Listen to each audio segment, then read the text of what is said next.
اعوذ باللہ من الشیطان الرجیم بسم اللہ الرحمن الرحیم۔ محبت کے ساتھ خود پاک پر صلاۃ و سلام علیک یا رسول اللہ وعلی آلک و اصحابک یا حبیب اللہ، صلاۃ و سلام علیک یا نبی اللہ وعلی آلک و اصحابک یا سیدی یا خاتم النبیین۔ محبوب کی محفل کو محبوب سجاتے ہیں، آتے ہیں وہی جن کو سرکار بناتے ہیں، وہ لوگ خدا شاہ قسمت کے سکندر ہیں جو سرور عالم کا میلاد مناتے ہیں۔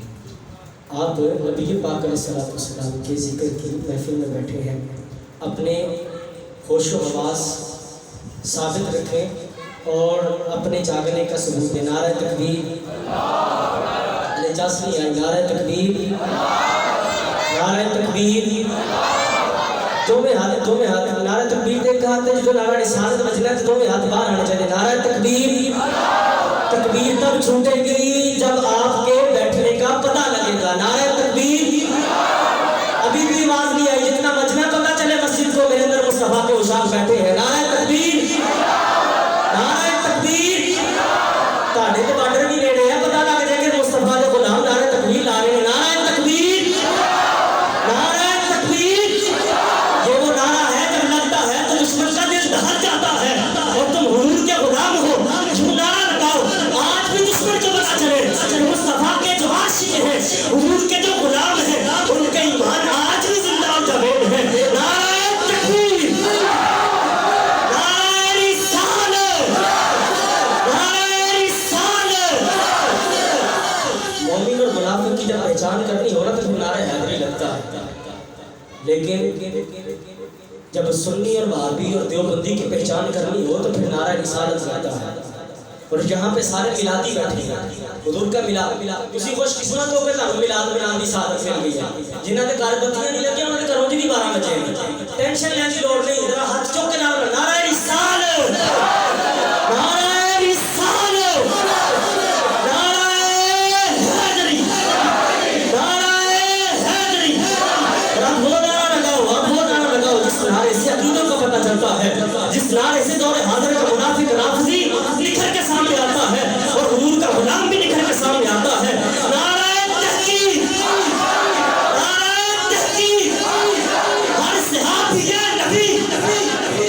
نعرہ تمہیں پتہ ہی نہیں، ایسے کرنا کہ تمہیں اسی کہنے ہیں، اے نعرہ لانا ہے، اسی نعرے نے دسنا ہے کہ سنی کہنا ہے تو اس ٹائم دوسرا کہنا ہے۔ ہر صحابی ہے نبی، بولو ساری، ہر صحابی ہے نبی، ہر صحابی ہے نبی، وہ بھائی جنتی جنتی، ہر صحابی ہے نبی، جس کا عقیدہ ہے ہر صحابی ہے نبی جنتی ہے، بولے ہر صحابی ہے نبی، ہر صحابی ہے نبی، ہر صحابی ہے نبی۔ عرش حق ہے مسند رفعت رسول اللہ کی، دیکھنی ہے حشر میں عزت رسول اللہ کی، یہ مصطفیٰ کی شان ہے۔ عرش حق ہے مسند رفعت رسول اللہ کی، دیکھنی ہے حشر میں عزت رسول اللہ کی۔ اور بڑی پیارے اشعار سے جنہی اعلیٰ حضرت نے لکھے، آپ فرماتے ہیں نبی پاک علیہ السلام کے صحابہ اور حضور علیہ السلام کی اصحاب کی اور آل بیت کی شان یہ ہے کہ نجم ہے اور ناؤ ہے عطرت رسول اللہ کی، دونوں کا دامن پکڑو گے تو جنت جاؤ گے۔ اگر کسی نے بڑے بڑے نام لکھوا کے بڑے بڑے ٹوپے پہن کے بھی نبی پاک علیہ السلام کے اصحاب سے بغاوت کی، وہ بھی جہنمی ہے۔ اور جس نے نبی پاک علیہ السلام کی اہل بیت سے بغاوت کی، وہ بھی جہنمی ہے۔ اور جنتی کون ہے؟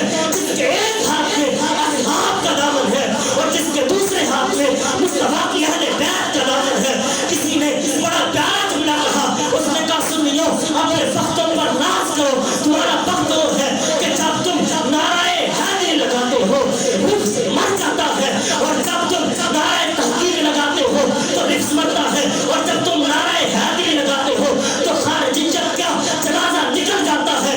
آج اس انداز سے نعرہ حیدری اور نعرہ تحقیق لگانا ہے کہ جہاں سے خارجیت کا جنازہ بھی اٹھے، جہاں سے رافضیت کا جنازہ بھی اٹھے، اور جو سنی سرشار ہو کے نکلے اس کا عقیدہ وہ جو روشن کے دروازے ہو، اور اس کا عقیدہ کون سا ہے؟ اہل سنت کا ہے بیڑا پارا صحابہ رسول، نجم ہے اور ناؤ ہے عطرت رسول اللہ کی۔ یہ عقیدہ ہے جو بریلی کے کلندر نے دیا ہے۔ اور کون بریلی کا تاجدار؟ شرک تھا جو ناز کرنا احمد مختار پر، اور سمجھو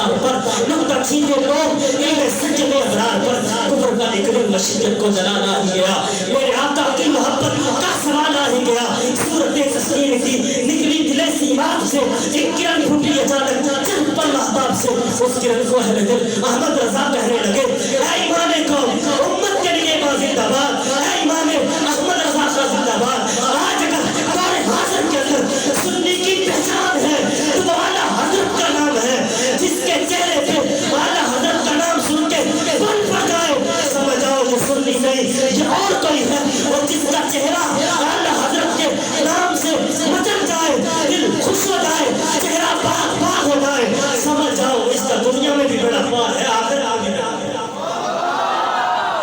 مصطفیٰ کے غلام اعلیٰ حضرت کی شان ہے اور اسی لیے سید اعلیٰ حضرت فرماتے ہیں اس نے کہا حضور آپ نا اللہ رب العزت کی بارگاہ میں حمد لکھیں تو آپ نے حمد لکھنے میں بھی کمال کر دیا فرماتے ہیں میرا ہے جس نے تجھ کو ہمتن کرم بنایا ہمیں بھیک مانگنے کو تیرا آسان بتایا تجھے حمد ہے خدایا تجھے حمد ہے خدایا تمہیں آج تک پتہ ہی نہیں چلا جانا کس کے دروازے پر ہے تمہیں نہیں پتہ چلا تو جاتے ہیں ہجویری کے ٹکڑے کھاؤ تمہیں نہیں پتہ چلا تو جماعت علی شاہ کے قدموں میں بیٹھو آؤ تمہیں پتہ چل جائے گا کہ یہ وہ دربار ہے جب اس دربار سے جو ہے وہ خواجہ معین الدین چشتی اجمیری نکلتے ہیں تو وہ بھی کہتے ہیں گنج بخش شاہ جی آدم مظہر نور خدا ناکسانہ پیر کامل کاملانہ رہنما انہوں نے ہمیں بتایا ہے نبی کو اس طرح ماننا ہے جس طرح نبی کے صحابہ مانا ہے نبی کو اس طرح ماننا ہے جس طرح نبی کی اہل بیت نے مانا ہے اس لیے ہم یہ کہتے ہیں اپنے حکیموں کو روز روشن کی طرح مضبوط کر لو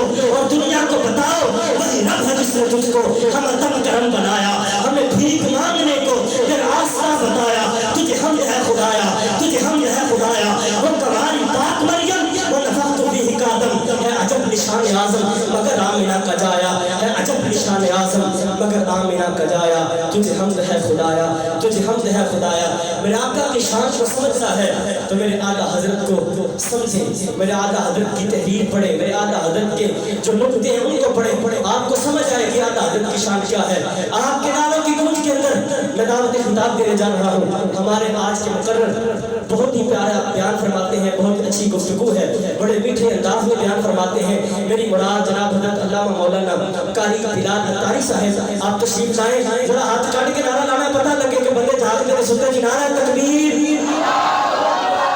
بچیاں کی آواز سننے والوں ہوتی ہے تو لہٰذا نعرہ لاؤ نعرہ تکبیر نعرہ رسالت نعرہ رسالت سرکار کی آمد سہرے کی نیامت مکی کی نیامت مدنی کی نیامت جناب حضرت علامہ مولانا قاری بلال اتاری صاحب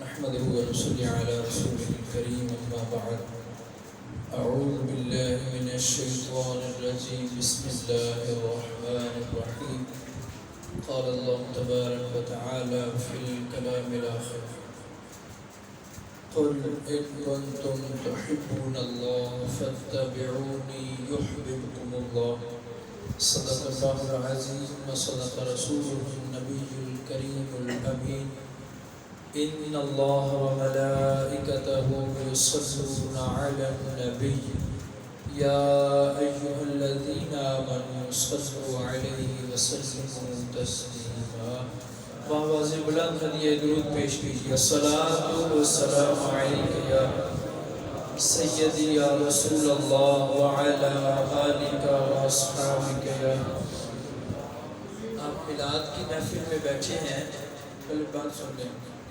میلاد کی محفل میں بیٹھے ہیں میلاد کا مہینہ ہے اور آج 10 ربیع الاول گزر گئی ہے 11 شروع ہو گئی ہے 12ویں آنے والی ہے ابھی بھی آپ کی زبان پہ درود نہیں چل رہا بآواز بلند پڑھے الصلاۃ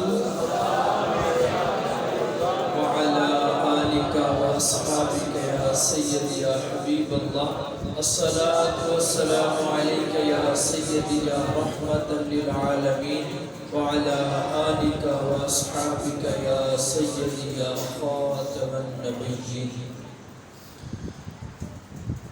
بلغ العلا بکمالہ، کشف الدجا بجمالہ، حسنت جمیع خصالہ، صلوا علیہ وآلہ۔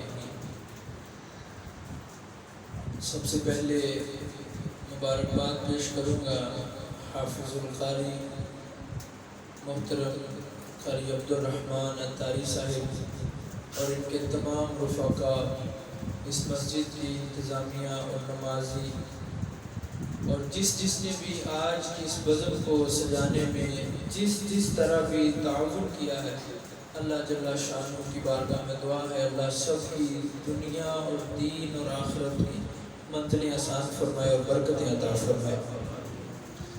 ماشاءاللہ ہماری اس بزم میں آل نبی اولاد علی حضرت صاحبزادہ والا شان صاحبزادہ رضا شاہ صاحب دامت برکاتہ القدسیہ تشریف فرما ہیں، اور جن کا آج کی اس بزم میں خصوصی خطاب ہے حضرت علامہ مولانا استاذ العلماء محمد بابر عطاری المدنی دامت برکاتہ العالیہ، آپ بھی جلوہ فرما ہیں۔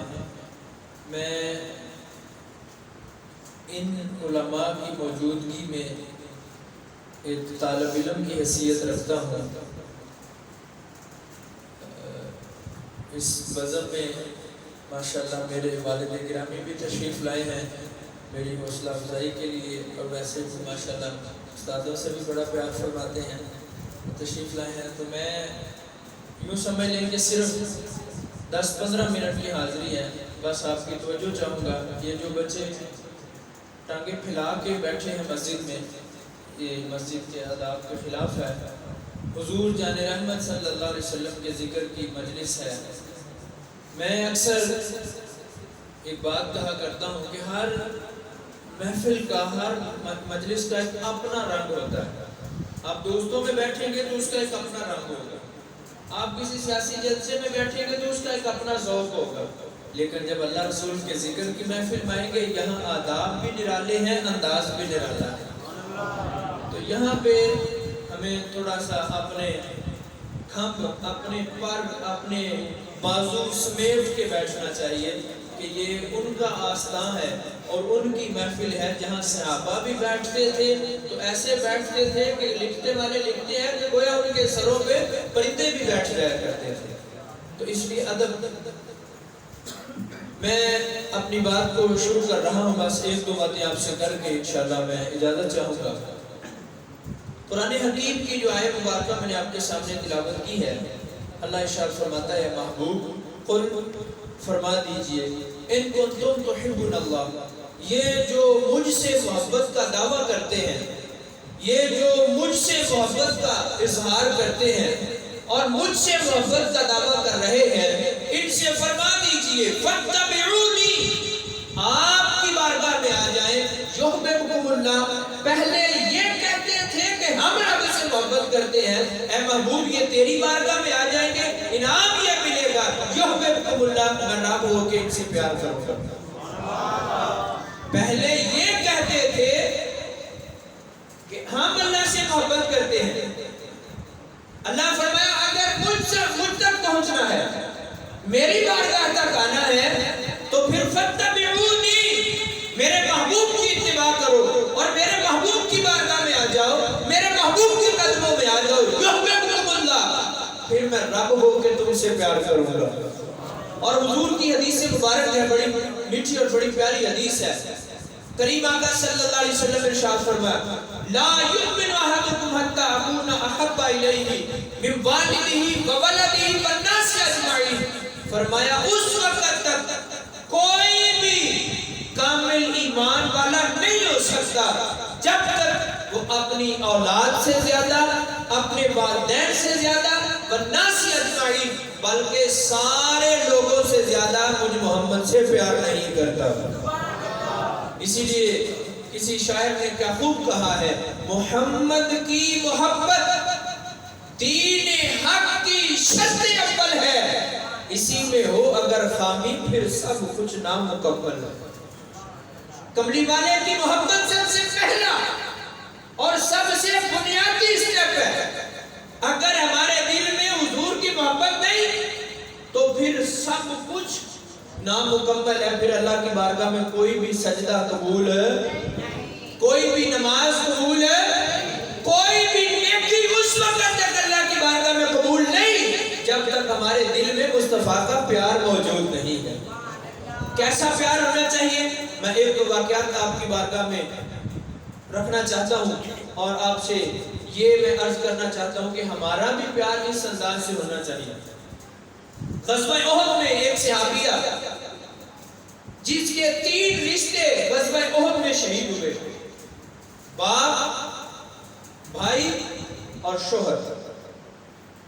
اور ایک عورت کے لیے یہ رشتے کتنے عزیز ہوتے ہیں، باپ کا رشتہ، بھائی کا رشتہ اور شوہر کا رشتہ، لیکن اس صحابیہ کے یہ تینوں رشتے غزوہ احد میں شہید ہوئے۔ جب آ کے لوگوں نے بتایا کہ تمہارا باپ شہید ہو گیا تو اس صحابیہ نے کہا کہ مجھے یہ نہ بتاؤ کہ میرا باپ شہید ہو گیا، مجھے یہ بتاؤ میرے کملی والے کیسے ہیں۔ کہا تیرا شوہر شہید ہو گیا تو فرمایا کہ مجھے یہ نہ بتاؤ کہ میرا شوہر شہید ہو گیا، بلکہ مجھے یہ بتاؤ کہ میرے آقا کیسے ہیں۔ ارے تیرا بھائی شہید ہو گیا، فرمایا مجھے یہ نہ بتاؤ کہ میرا بھائی شہید ہو گیا، بلکہ یہ بتاؤ آمینہ کا لال کیسے ہے۔ حوصلہ اور تسلی کے لیے کسی نے کہا کہ وہ بخیر و عافیت ہیں تو اس وقت تک ان کو تسلی اور چین نہ ہوا جب تک کہ اپنی آنکھوں سے نہ دیکھا۔ جب اپنی آنکھوں سے مصطفیٰ جان رحمت صلی اللہ علیہ وسلم کے چہرے مبارک کو دیکھا تو ایک تاریخی جملہ ارشاد فرمایا یا رسول اللہ میرا باپ شہید ہو گیا، میرا بھائی شہید ہو گیا، میرا شوہر شہید ہو گیا، لیکن یا رسول اللہ اگر آپ سلامت ہیں تو یہ ساری چیزیں مجھے ہیچ نظر آتی ہیں۔ یعنی کہ ان ساری چیزوں کی کوئی اوقات نہیں ہے، کوئی ویلیو نہیں ہے، ان کی کوئی اہمیت نہیں ہے۔ یا رسول اللہ اگر آپ سلامت ہیں تو پھر مجھے کچھ اور چیز نہیں چاہیے۔ حضرت عروہ بن مسعود رضی اللہ تعالیٰ عنہ صلح حدیبیہ کے موقع پر، حدیبیہ کے مقام پر کافروں کی طرف سے آئے تھے، ابھی اسلام قبول نہیں کیا، جسوسی کرنے آئے کہ مسلمان کیا کر رہے ہیں، جنگ کی تیاری کیسی چل رہی ہے، ان کے شب و روز کیسے گزر رہے ہیں، ان کی میٹنگیں کیسی ہو رہی ہیں، جسوسی کرنے کے لیے آئے۔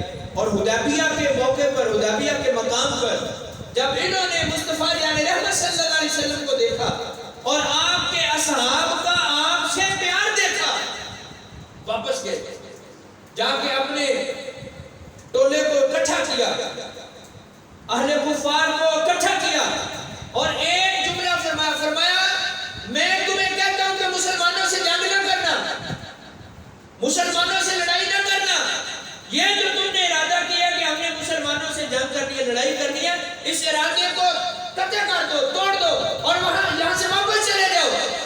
انہوں نے کہا بندہ تو ہمارا بولی کون کی بول رہا ہے، بندہ ہمارا ہے جسوسی ہماری کرنے گیا تھا، آ کے تو نے ہمیں خبریں دینی تھی کہ وہ کیا کر رہے ہیں اور ان کی جنگ کی تیاری کیسی ہے، اور تو آ کے الٹا ہمیں ڈرا رہے۔ حضرت عروہ بن مسعود نے تاریخی جملے ارشاد فرمایا میں کیسر و کسرا کے محلات میں بھی گیا ہوں، میں نے بڑے بڑے بادشاہوں کے محلات دیکھے ہیں، لیکن آج تک کسی کے اصحاب کو اپنے آقا سے اتنا پیار کرتے نہیں دیکھا۔ ارے کیا دیکھا ہے ہو؟ فرمایا میں نے دیکھا وہ خنگار نکالتے ہیں، وہ لعاب نکالتے ہیں تو ان کے غلام ان کا خنگار جو ہے، لعاب جو ہے اپنی تلیوں پر لیتے ہیں، وہ وضو کرتے ہیں تو ان کے چہرے سے مس ہوا پانی، ان کے چہرے سے ٹٹ ہوا پانی زمین پر نہیں گرنے دیتے، ان کے اصحاب اپنی تلیوں میں لے لیتے ہیں، وہ ناخن کاٹتے ہیں، ان کے اصحاب ان کے ناخن زمین پہ گرنے نہیں دیتے، وہ بال کاٹتے ہیں، ان کے اصحاب ان کے بال نہیں نیچے گرنے دیتے۔ تو میں عروہ بن مسعود اس نتیجے پر پہنچا ہوں، ارے جن کا تھوک نہیں گرنے دیتے ان کا خون کیسے گرنے دیں گے؟